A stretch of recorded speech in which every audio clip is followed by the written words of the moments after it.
എൻ്റെ പേര് ജോഷി ജോസഫ്. ഞാൻ കോട്ടയം ജില്ലയിൽ മരങ്ങാട്ടുപള്ളി ഇടവക സെൻറ്റ് ഫ്രാൻസിസ് അസീസ് ചർച്ചിലാണ് എൻ്റെ ഇടവക. ഞാൻ 2018 ഉടമ്പടി എടുക്കുകയും ആ ഉടമ്പടി ഇടയ്ക്ക് വെച്ച് മുടങ്ങിപ്പോവുകയും ചെയ്തു. പിന്നീട് ഞാൻ ഉടമ്പടി എടുക്കുന്നത് 2024 ഞാൻ ഉടമ്പടി എടുത്തത് എനിക്ക് പഠിക്കാനുള്ള ആഗ്രഹം കൊണ്ട്. അതായത് ഇടയ്ക്ക് വെച്ച് മുടങ്ങിപ്പോയ എൻ്റെ പഠനം, അത് 10ാം ക്ലാസ്സിൻ്റെ പഠനമായിരുന്നു. ആ പഠനം പൂർത്തീകരിക്കാൻ വേണ്ടിയിട്ട് 2024 ഞാൻ ഉടമ്പടി എടുത്തു. ഞാൻ ഞായറാഴ്ച ദിവസങ്ങളിൽ ക്ലാസ്സിൽ പഠിക്കാൻ പോയി. എൻ്റെ മോനായിരുന്നു എൻ്റെ ട്യൂഷൻ സാർ. അങ്ങനെ ഞാൻ പഠിച്ചു. പരീക്ഷയ്ക്ക് ഞങ്ങൾ 34 പേര് പരീക്ഷ എഴുതി. 3 പേര് ഒഴികെ ബാക്കി 31 പേരും ജയിച്ചു. ഞാനിവിടെ വന്ന് അച്ഛൻ്റെ അടുത്ത് വന്ന് കാശ് രൂപം വാങ്ങി, പേന വാങ്ങി, ഞാൻ പോയി പരീക്ഷ എഴുതാൻ വേണ്ടി ഇരുന്നിടത്ത് എന്നെക്കൊണ്ട് പറ്റുന്ന രീതിക്കൊക്കെ പഠിച്ചു. പക്ഷേ എനിക്കൊന്നും പിടികിട്ടില്ല. ഞാൻ അവിടെ പോയിരുന്നു, പരീക്ഷ എഴുതി. ഇവിടെയൊക്കെ പറയുന്നത് പോലെ തന്നെ ഉപ്പും പേനായും മാതാവിൻ്റെ കാശുരൂപം എല്ലാം എൻ്റെ ശക്തിയാണെന്നുള്ള രീതിയിലാണ് പോയത്. അപ്പോൾ ശരിക്കും അങ്ങോട്ടും ഇങ്ങോട്ടും ഒക്കെ പറഞ്ഞ് പ്രായമായവരാണ്. അപ്പോൾ അതുകൊണ്ട് എല്ലാവരും പരീക്ഷ എഴുതാൻ വേണ്ടി വന്നവരൊക്കെ പ്രായമായവരാണ്. എല്ലാവരും അങ്ങോട്ടും ഇങ്ങോട്ടുമൊക്കെ ചോദിച്ച് പരീക്ഷ എഴുതുന്നൊക്കെ ഉണ്ട്. ഞാനിതിലൊന്നും ശ്രദ്ധിക്കുന്നില്ല. ഞാൻ എഴുതി വെച്ചു, ഞാൻ പാസ്സായി. എൻ്റെ ഒരു വലിയ ആഗ്രഹമായിരുന്നു അത്. അതെനിക്ക് അമ്മ മാതാവ് നടത്തി തന്നു. മാതാവിനും തിരുക്കുമാരനും ഒരായിരം നന്ദി. ഇതുകൂടാതുകൊണ്ട് എൻ്റെ വൈഫിന് ബ്ലീഡിങ് സംബന്ധമായിട്ട് വർഷങ്ങളായിട്ടുള്ള അസുഖം ഉണ്ടായിരുന്നു. ഏത് സമയത്തും ബ്ലീഡിങ് ഭയങ്കര ബുദ്ധിമുട്ടായിരുന്നു. അദ്ദേഹം ജോലി ചെയ്യുന്നത് കുവൈറ്റിലാണ്. അപ്പോൾ ഞങ്ങൾ ഇവിടെ ഇരുന്ന് പ്രാർത്ഥിക്കും, അദ്ദേഹം അവിടെ ഇരുന്ന് കരയും. ഇതായിരുന്നു എപ്പോഴും.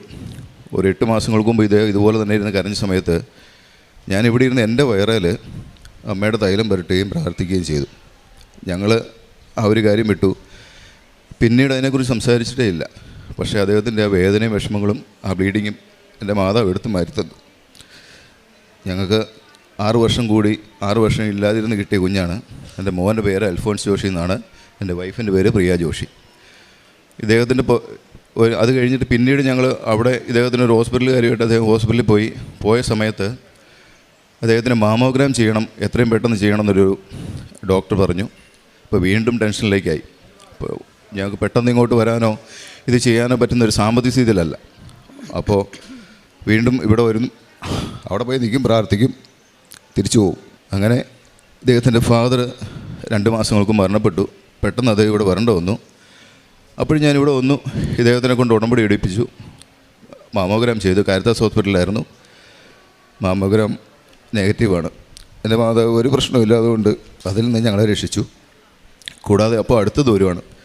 അദ്ദേഹത്തിൻ്റെ പുറത്തൊരു ചെറിയ മുഴ പോലെ വരുന്നു. അപ്പോൾ ഞങ്ങൾ പാലായിലാണ് താമസിക്കുന്നത്. പാലായിൽ മരീൻ ഹോസ്പിറ്റലിൽ ചെന്നു. അവിടെ ചെന്ന് കഴിഞ്ഞപ്പോഴത്തേക്കും അവർ പറഞ്ഞു ഓപ്പറേഷൻ ചെയ്യണം, എത്രയും പെട്ടെന്ന് വേണം. അപ്പോൾ ഒരു ചൊവ്വാഴ്ച ചെല്ലുന്നു, വെള്ളിയാഴ്ച വിളിച്ചിട്ട് വരിക. ജിഗുപാൽ എന്നാണ് ഡോക്ടറുടെ പേര്. അദ്ദേഹം പറഞ്ഞ് എത്രയും പെട്ടെന്ന് ഓപ്പറേറ്റ് ചെയ്ത് കളയാം. അപ്പോൾ വീണ്ടും സങ്കടമായി. അപ്പോൾ ഞാൻ അന്ന് വൈകുന്നേരം തൊട്ട് തൈലം എടുക്കും, പുറത്ത് പരട്ടും. എന്നിട്ട് മാതാവിനോട് പറയും, എൻ്റെ മാതാവേ എനിക്ക് കത്തി വെക്കരുത്. അങ്ങനെ പ്രാർത്ഥിച്ചു. അപ്പോൾ 2 മാസങ്ങൾ കഴിഞ്ഞു. ഞങ്ങളിവിടെ വന്ന് പ്രാർത്ഥിക്കും പോവും. ഇന്നലെ ഇദ്ദേഹത്തിനെ തിരിച്ച് അവിടെ നിന്ന് വിളിച്ചു പോരാൻ വേണ്ടിയിട്ട് എപ്പോഴാണ് ടിക്കറ്റ് എടുക്കണമെന്ന് ചോദിച്ചു. അപ്പോൾ ഹോസ്പിറ്റലിലെ കാര്യങ്ങളൊക്കെ അവർക്കറിയാമായിരുന്നു. അവർ ചോദിച്ചു എന്തായി. അപ്പോൾ ഇദ്ദേഹം പറഞ്ഞു ഇല്ല, അത് മാറി, ഒരു ശകലം ചെറിയൊരു ബുദ്ധിമുട്ട് മാത്രമേ ഉള്ളൂ, കുഴപ്പമില്ല എന്ന് പറഞ്ഞു. ഓപ്പറേഷന് പോയില്ല എന്ന് പറഞ്ഞു. ഇദ്ദേഹം അത് പറഞ്ഞ് ഫോൺ വെച്ച് കഴിഞ്ഞപ്പോൾ ഞാനും മോനോടെ ഇരിപ്പുണ്ട്. അപ്പോൾ എന്നോട് പറഞ്ഞു ഒന്ന് നോക്കൂ എന്ന് പറഞ്ഞു. ഞങ്ങൾ നോക്കി. അപ്പോൾ ഒരു ചെറിയൊരു പാട് പോലെയുണ്ട്. ഞാൻ അതിൽ ഞെക്കി ചെറുതായിട്ടൊന്ന് പിടിച്ച് ഞെക്കി കഴിഞ്ഞപ്പോൾ ഞാനും മോനും കൂടിയാണ് ഞെക്കുന്നത്. അപ്പോൾ അതിനകത്തുനിന്ന് അത് പൊട്ടി പുറത്തേക്ക് പോരുവാണ്. ഞാൻ അതിൻ്റെ ഫോട്ടോ ഇവിടെ കൊണ്ടുവന്നിട്ടുണ്ട്, അതിൻ്റെ വീഡിയോ ഇവിടെ എടുത്ത് വെച്ചിട്ടുണ്ട്. അപ്പോൾ മാതാവിനോട് ഞാൻ പറഞ്ഞു കത്തി വെക്കരുതെന്ന് പറഞ്ഞാൽ മാതാവ് കത്തി വെപ്പിച്ചിട്ടില്ല. പൂർണ്ണമായിട്ടും ഞാൻ വിശ്വസിക്കുന്നു. പിന്നെ ഞാൻ സാമ്പത്തികപരമായിട്ട് ഒരുപാട് ബുദ്ധിമുട്ടിലാണ്. ബജാജിൽ നിന്നൊക്കെ ലോൺ എടുത്തിട്ടുണ്ട്. ലോൺ എടുക്കുന്നവർക്കറിയാം ഇത് വലിയ പ്രശ്നത്തിലേക്കാണ് പോകുന്നത്. കാരണം നമ്മൾ ഒന്നെടുക്കുമ്പോൾ പിന്നെയും കൂടി എടുത്തുകൊണ്ടിരിക്കും. അടുത്തത് തീർക്കാൻ വേണ്ടി എടുത്തുകൊണ്ടിരിക്കും. അപ്പോൾ ഒരു 58,000 രൂപ എടുത്ത് അടയ്ക്കാൻ വേണ്ടിയിട്ടുണ്ട്. അപ്പോൾ ഞാനിങ്ങനെ ടെൻഷൻ അടിച്ചിരിക്കുകയാണ്. അപ്പോൾ എല്ലാ ദിവസവും വൈകുന്നേരം പറയും മാധവ് എന്താ ചെയ്യുന്നത്, എനിക്ക് ഒരു പിടിയില്ല. ഒരു ദിവസം തന്നെ അവർ വിളിച്ചിട്ട് പറഞ്ഞു ഒരു 17,000 രൂപ അടയ്ക്കുകയാണെന്നുണ്ടെങ്കിൽ ഇപ്പോൾ അത് ക്ലോസ് ചെയ്യും. അപ്പോൾ ഞാൻ 17,000 പോയിട്ട് അപ്പോൾ ഞാൻ വീണ്ടും പറഞ്ഞില്ല എന്ന് ശരിയാവില്ല, പിന്നീട് ഞാൻ മൊത്തം തീർത്തടച്ചോളാം എന്ന് പറഞ്ഞു. അത് കഴിഞ്ഞ് കുറച്ച് നേരം കഴിച്ച് കഴിഞ്ഞപ്പോഴത്തേക്കും അവർ പറഞ്ഞു മാനേജരോട് സംസാരിക്കണം. അപ്പോൾ ഞാൻ ആര് വിളിച്ചാലും എടുക്കും. കാരണം വെച്ചാൽ എടുക്കാതിരുന്നിട്ട് കാര്യമില്ലല്ലോ. അവർ വീട്ടിലേക്ക് വന്നു കഴിഞ്ഞാൽ എൻ്റെ കുടുംബം പ്രശ്നമാവും. അപ്പോൾ അവർ വിളിച്ച് പറഞ്ഞ് ഒരു 12,000 രൂപയ്ക്ക് ആണെങ്കിൽ ഇപ്പോൾ അത് ക്ലോസ് ആവും. അപ്പോൾ 58,000 രൂപ പറഞ്ഞ പൈസ 12,000 വരെ ഞാൻ അവിടുന്ന് ഇവിടുന്നൊക്കെ വീണ്ടും അറേഞ്ച് ചെയ്ത് 5,000 അടച്ചു. ഇനി ഒരു 7,000 കൂടെ അടയ്ക്കാനുണ്ട്. അപ്പോൾ അത് വലിയൊരു അനുഗ്രഹമായിട്ട് വലിയൊരു അത്ഭുതമായിട്ട് ഞാൻ കാണുവാണ്. പിന്നെ അതുകൂടാതെ കഴിഞ്ഞ ദിവസം വൈഫിൻ്റെ ഒരു ലോൺ കിടപ്പുണ്ട്. അപ്പോൾ അദ്ദേഹത്തിനത് കഴിഞ്ഞ 4-ാം തീയതി അടയ്ക്കേണ്ടതാണ്. രാത്രി ഒരു 11 മണിയായപ്പോൾ ഞങ്ങൾ പാലായിൽ ലാലമ്പള്ളി കുർബാനയ്ക്കൊക്കെ പോയിട്ട് തിരിച്ചു വന്നിച്ചപ്പം ഞങ്ങൾ രണ്ടുപേരും ഈ കാര്യം വിട്ടുപോയി. അപ്പോൾ അദ്ദേഹം പറഞ്ഞു നമുക്ക് പൈസ ഇല്ല, ഇടാതിരിക്കാൻ പറ്റത്തുമില്ല, അപ്പോൾ നാളെ അത് കയറിയില്ലേ വലിയ പ്രശ്നമാവും. അപ്പോൾ ഒരു നിവൃത്തിയില്ല, ഞാനിങ്ങനെ എന്ത് ചെയ്യണമെന്ന് അറിയാൻ മേലാണ്ടിരിക്കുകയാണ്. ഉടനെ എന്നെ ഇങ്ങോട്ടൊരാൾ വിളിച്ചിട്ട് പറഞ്ഞു ഞാൻ നിനക്ക് കുറച്ച് പൈസ തരാനുണ്ടല്ലോ. എനിക്ക് പോലും ചിന്തിക്കാത്തൊരു പൈസയാണത്. ഇപ്പം തന്നെ അക്കൗണ്ടിലിട്ടേക്കാമെന്ന് പറഞ്ഞു. എങ്ങനെ അതും അടച്ചു. അപ്പോൾ ഞാൻ ഒരുപാട് എന്താ പറയുക, പ്രാർത്ഥിക്കുമെന്നല്ല, അതുകൊണ്ട് എന്താ പ്രാർത്ഥിക്കുന്നതെന്നോ എന്തിനാ പ്രാർത്ഥിക്കുന്നത്, ചിലപ്പോൾ ഇരുന്നിട്ട് മാതാവിനോടും ദൈവത്തിനോടും ഒക്കെ കുറ്റം പറയും. കാരണം ഞാൻ മാത്രം എന്താ ഇങ്ങനെയായി പോകുന്നത്. ഇതൊക്കെല്ലാം ഓരോരോ അത്ഭുതങ്ങൾ എന്നെ കൊണ്ടുതന്നു. ഇന്ന് എനിക്ക് പൂർണ്ണമായിട്ട് ഞാൻ വിശ്വസിക്കുന്നുണ്ട്. എന്ത് വന്നെന്ന് പറഞ്ഞാലും എനിക്ക് എൻ്റെ കൂടെ ഒരാളുണ്ട്, അതേ പൂർണ്ണമായിട്ട് വിശ്വസിക്കുന്നു. അത് കൂടാതെ അതുകൊണ്ട് എൻ്റെ മോന് ചെറിയ ചെറിയ അസുഖങ്ങളുണ്ട്, ഒരു അലർജിയുടെ അസുഖമുണ്ട്, മരുന്ന് കഴിക്കുന്നുണ്ട്.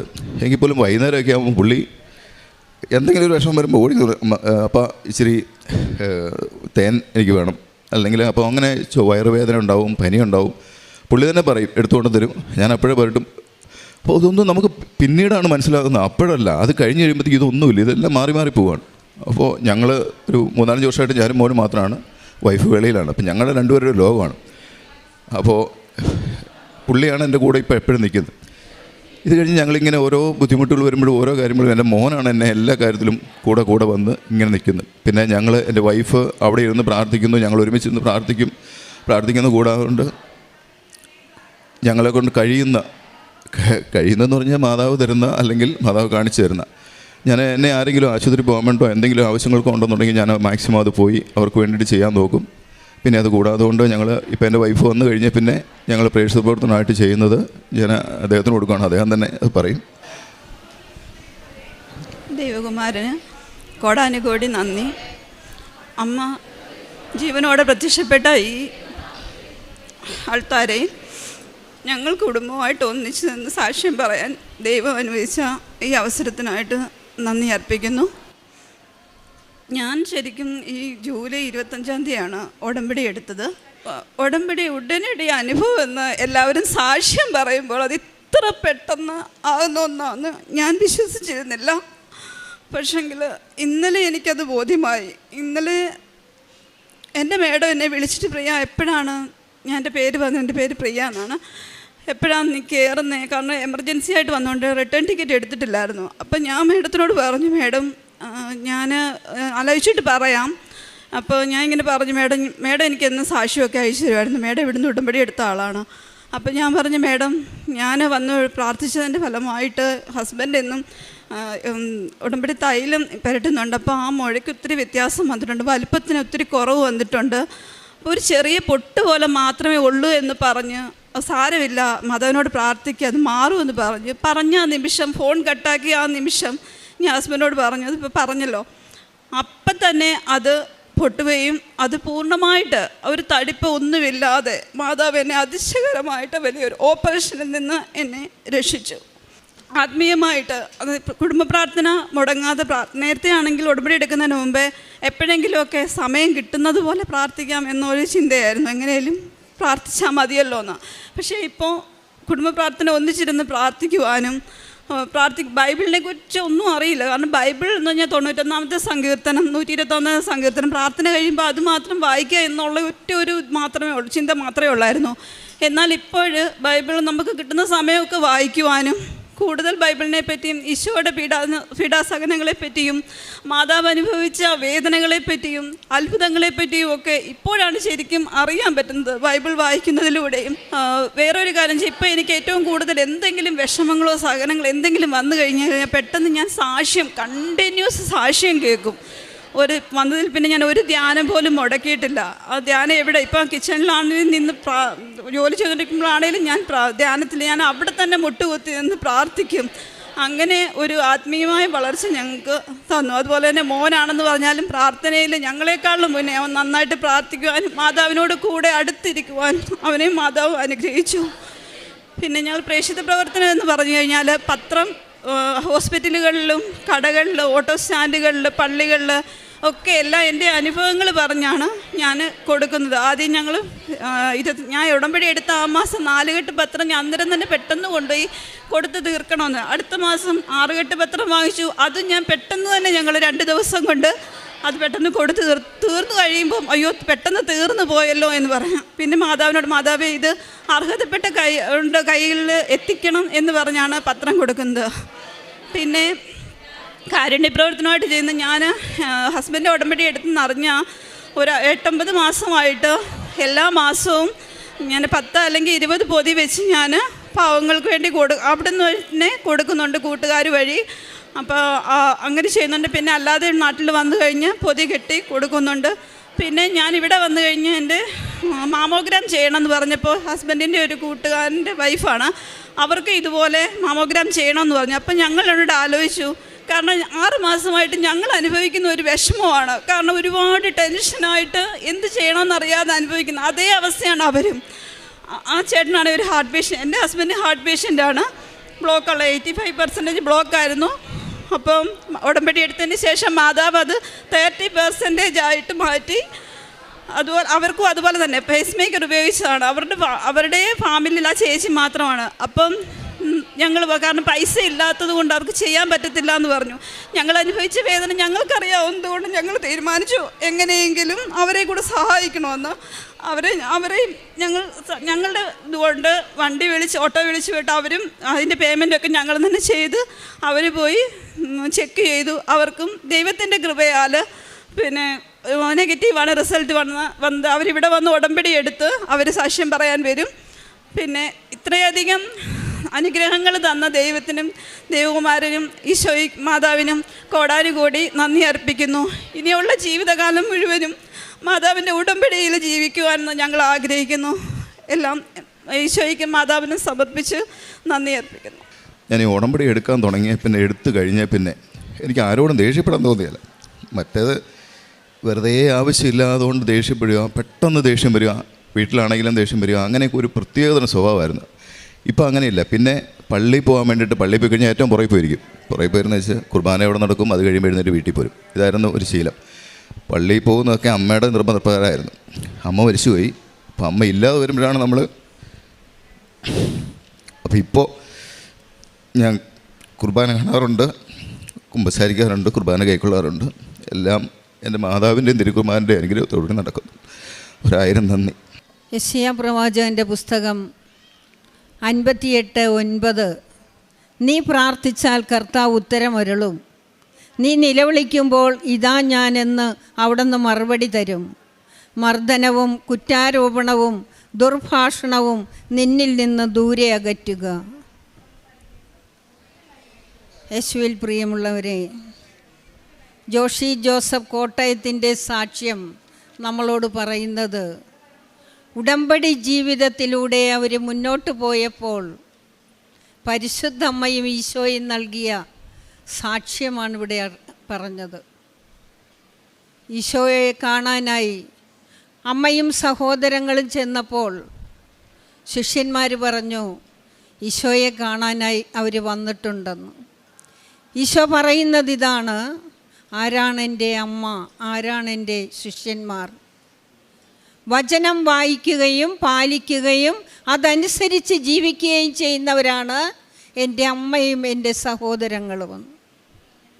ഈ ജോഷി ജോസഫ് കുടുംബവും ഉടമ്പടി എടുക്കുന്നതിന് മുമ്പുണ്ടായിരുന്ന കാര്യങ്ങൾ, കോപത്തോടു കൂടിയായിരുന്നു സംസാരിക്കുന്നത്, പ്രാർത്ഥനയിൽ തീക്ഷ്ണതയില്ലാതെയാണ് ഇരുന്നത്. എന്നാൽ ഉടമ്പടി ജീവിതം മുന്നോട്ട് വന്നപ്പോൾ അമ്മയുടെയും ഈശോയെയും പോലെ ഞങ്ങൾക്ക് ഈശോയുടെ മക്കളാകണമെന്നുള്ളൊരാഗ്രഹം വന്നു. അങ്ങനെ ജീവിതത്തിൽ മാറ്റം വരുത്തി. അത് ഉടമ്പടി ജീവിതത്തിൽ മാറ്റം വരുത്തിയപ്പോൾ അമ്മയും ഈശോയും അവരെ സഹായിക്കുകയാണ്, അവരുടെ കണ്ണുനീര് തുടക്കുകയാണ്. 48 വയസ്സുള്ള മോനാണ് SSLC എഴുതി പരീക്ഷയിൽ പാസ്സായത്. ജ്ഞാനത്തിൻ്റെ ഉറവിടമായ ഈശോ അവർക്ക് ജ്ഞാനം നൽകി ആ പരീക്ഷയിൽ എല്ലാവരും തന്നെ പാസ്സായി. ഈ പ്രായത്തിൽ പഠിച്ചെടുക്കുക വളരെ പ്രയാസമുള്ള കാര്യമാണ്. എന്നാൽ അമ്മയോട് ചേർന്ന് നിന്ന് ചോദിച്ചപ്പോൾ അമ്മ അത് വിജയകരമായി വിജയിപ്പിച്ചു കൊടുത്തു. പിന്നെ ഭാര്യയ്ക്കുണ്ടായിരുന്ന കാര്യം, ഉടമ്പടി ജീവിതം, അബ്രാഹാം ഉടമ്പടിയിൽ ജീവിതത്തിൽ വന്നപ്പോൾ 25 വർഷം കഴിഞ്ഞപ്പോഴാണ് അത് പ്രാവർത്തികമായത്. മോസസുമായിട്ടുണ്ടായിരുന്ന ഉടമ്പടിയിൽ 40 വർഷം കഴിഞ്ഞപ്പോഴാണ് അത് പ്രാവർത്തികമായത്.